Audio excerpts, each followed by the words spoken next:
Hump day, Wolf Pack. Happy Wednesday. We are going to work on some clean work, kind of like last week's. We're going to do a double every 75 seconds. We're going to work on some hang work.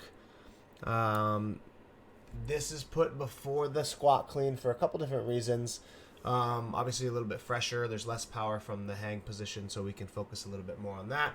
But I've been watching people, and a lot of things that I see on the cleans in general is people are missing that full extension point. They're missing the high elbow, and then their speed under the bar is not as quick as it needs to be.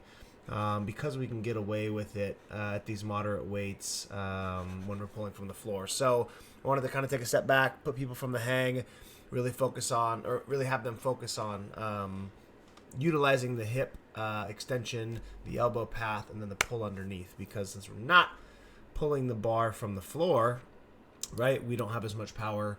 We have to utilize a little bit more of our own personal power. So my monitor is way too bright. So the hang is there first to prime the hips, right? Get us to focus on a little bit more of the power from the hips. And then, right, since we have a little bit of fatigue here, the hip extension is going to be limited. We have to actually focus on it even more on the second rep. So hopefully we're over-exaggerating the hang squat clean, right? We're getting the barbell lifted off our hips as high as we can. We're using our speed to the bottom. And then you're trying to replicate the entire movement from the hips up, from the squat clean on the second rep.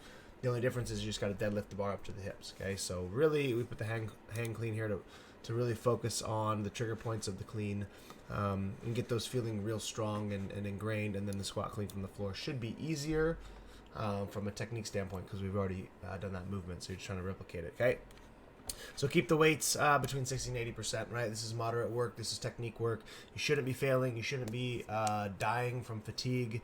We shouldn't be breaking down in form. So everything that we're doing tomorrow in these 10 sets, these 20 reps should be as perfect as possible, okay? So utilize appropriate weights where you can focus on the entire technique, but also you can complete the lift physically, okay? And obviously build within this if you need to, if it feels good. If it's not feeling good, then keep it light and just focus on extension and speed.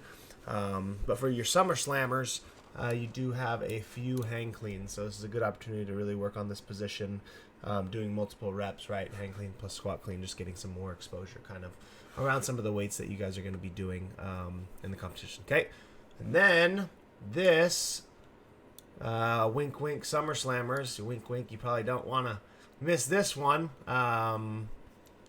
So I would highly recommend you guys all show up and do Wednesdays. 15-minute AMRAP, deadlifts, rowing, wall balls, rest a minute after each round, and then we get to add one deadlift and one wall ball every set. So set 2 would be 11, 20, 10, 12, 20, 13. I thought I made this less.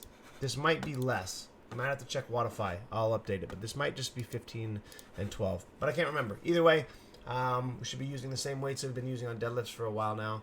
I would say that you should definitely be able to go unbroken on the first set of 10. Unbroken on the first set of 10 wall balls. Rest a minute. Maybe you need to break the deadlifts into like 6-5 row, but the wall balls should probably always be unbroken tomorrow. Okay, so use a ball weight where this, unless you're getting above 20 reps, which I think will be probably very, very hard in this time frame.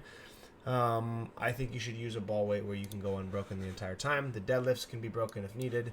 The row ideally should be somewhere around a minute to start, maybe a minute 15, minute 20 as the rounds go on. You get a little bit fatigued, but we should not be taking more than a minute on the row for the first round. So that way we can get done, right? If you're unbroken on the first set, 20 seconds, the row, call it a minute. Minute 20, minute 30 with transitions, 10 wall balls is 15 seconds. You're like a minute 45. Even if you call it 2 minutes, right, you're getting that first round done, 3 minutes including the rest. It gives you an opportunity to do like 5 rounds.